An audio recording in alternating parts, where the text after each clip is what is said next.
In today's video, I am going to discuss the VA's duty to assist by providing you some examples, and I'm going to give you my opinion as to why there's so many duty to assist errors found at the high level review.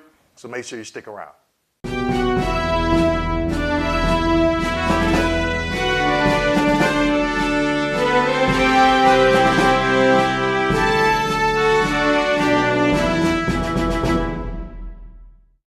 Hello, welcome back to my channel. My name is Dwayne Kimball, owner and founder of KMD89 VA Claims Consulting, United States Army veteran and retired VA rating specialist. Today, I'm going to be discussing the VA's duty to assist by providing you some examples and give you my opinion as to why so many veterans are finding out they have a duty to assist error when they do high level review. Okay, but before we get into today's video, make sure you pick up my book, VA Claim Success. Right below this video, you'll see a link that'll take you to my store so you can pick up your signed copy. Okay, now, today's video, duty to assist. I've been talking to a lot of veterans and looking at a lot of veterans' rating decisions. They'll contact us and they'll say, hey, Dwayne, I think something's up with this rating decision. Can you look at it? Or I just did a high level review and the decision review officer, the DRO, stated that there was a duty to assist error. Now, the best way to explain this is to give you some examples, okay? But if you ever received a letter in the mail, it's called a 5103 letter, okay? And it'll have some items in there basically saying, oh, the VA will do this or the VA will do that. That's the duty to assist, okay? And they'll say at the top of that, it'll say reply within 30 days, all right? It's called a 5103 letter, and you'll see some examples of duty to assist in that letter. Now, what are some examples? Let's just say you filled out the 526EZ. I just did a video on things that can prolong your claim, okay? And in that video, I talk about section 17 of the VA Form 21-526EZ. If you fill that out saying that you got treatment at a private facility, they have a duty to assist to go get those records. But they need your permission before they do that, okay?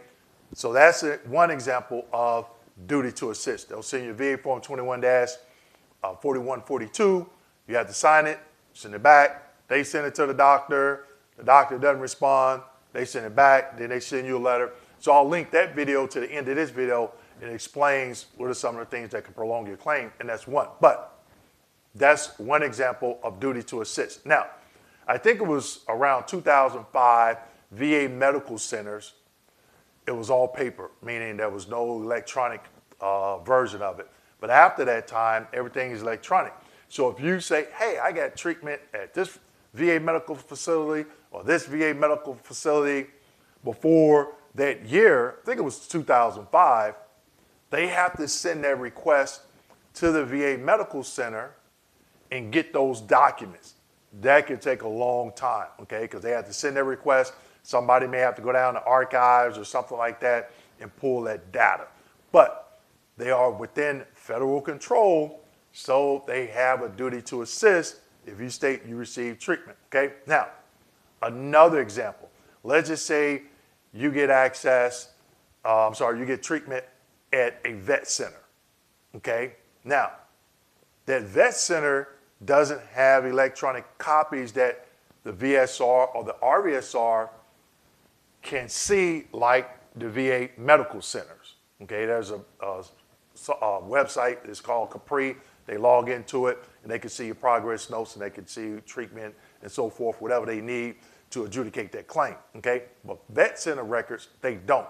So they have to go out and get those records if the veteran states, hey, I got treatment at this particular vet center, all right? Another example, let's just say you're National Guard and Reserve. When you put that down on the 526EZ, the VA has a duty to assist to go out and get any records from that reserve or National Guard unit, okay? Also, if there are any records within federal control Other agencies, let's say Social Security, the VA has a duty to assist to go and get those records. Okay? So those are just some examples. Oh, tell you what, one last one. If you submit a claim, say you're claiming left knee secondary to your right knee, the VA has a duty to assist to give you a CMP exam. If you meet the criteria for any of the 5 ways of service connection, the VA has a duty to assist to give you a CMP exam if you do not have a sufficient DBQ and Nexus statement, okay? Now, when I rated, I didn't see a lot of duty to assist errors. You know, there were some errors that, you know, get caught in-house, but not like today, okay? We've reviewed some veterans' rating decisions. We've talked to veterans in our roundtables, on live streams, on the phone, and they're saying, Dwayne, the VA told me I got a duty to assist error. I got a duty to assist error. It is just unbelievable of all these duty to assist errors, okay? And they're finding them, the decision review officer is finding them at the high-level review, okay? So the RVSR falls under what is called the rating activity. The decision review officer, the DRO, is at the high-level review. So when you do that 0996, it goes to a DRO, a higher authority, right? Now, if they send you a rating decision saying duty to assist, sometimes they'll put the duty to assist error. Sometimes they will explain it. Majority of the times they don't. The ones I've seen, they just say duty to assist error. They don't say what the error is. Veterans will call me, hey, Dwayne, I just had my high-level review, and the DRO said they found a duty to assist error. What do you think that is? And I'm like, wait a minute. You just got off the phone with the DRO? Yeah. So why didn't you ask them what duty to assist error did they see? Because I wouldn't know that. They're looking at the documentation. So if you ever find yourself in an informal conference and a DRO tells you they found a duty to assist error, you might want to ask that person because they're the ones who found it. Now, again, when I rated, I didn't see it a lot. So in my opinion, this is why a lot of duty to assist errors are being identified at the high-level review.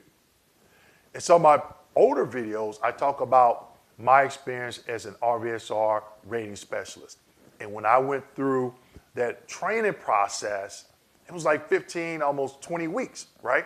And then you had hours and hours every month, that certain amount of hours every month of training you had to do, and for the whole year. And then every other year, they made you take a 300-word test, okay, to see if you knew where to go find this information, what was the correct answer, so forth and so forth, right?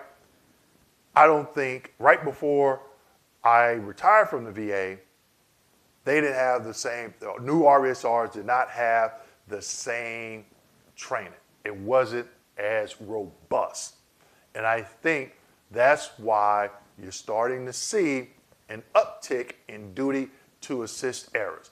And they're basic stuff like, oh, the veteran didn't get an exam. Oh, the exam was insufficient because the VSR didn't request a medical opinion and one was needed. Well, the rater should have caught that. That's like rating 101. Okay, so then you do a high-level review and the decision review officers see it, oh, it's a duty to assist error. And that's what it is, something as simple as that. They should have caught it. The rater should have caught it when the exam came back. They didn't. Or sometimes the veteran may put, they sought treatment somewhere and the VSR didn't send that 4142 by law to the veteran so they could go out and get those records, okay? So those are some examples of duty to assist errors and just my opinion as to why I think you're starting to see, or I see a lot of duty to assist errors at the high-level review. Now, as a veteran, this is another reason why you need to understand this process, because when you're sending in all this different information, that VSR has a duty to assist with their claim in certain situations, okay? So keep in mind, if you do that, it could prolong your claim, not saying that it's gonna get denied or whatever, but just understand that's something that they could prolong your claim because they have a duty to assist in certain situations. But again, you also want to be educated so you can identify or know, wait a minute, they did something wrong. And this is what they supposed to do. So when you get to a high level review, what are you arguing? Hey, I have a duty to assist error. That's your argument when you get to the high level review, okay? So make sure you go out and get my book.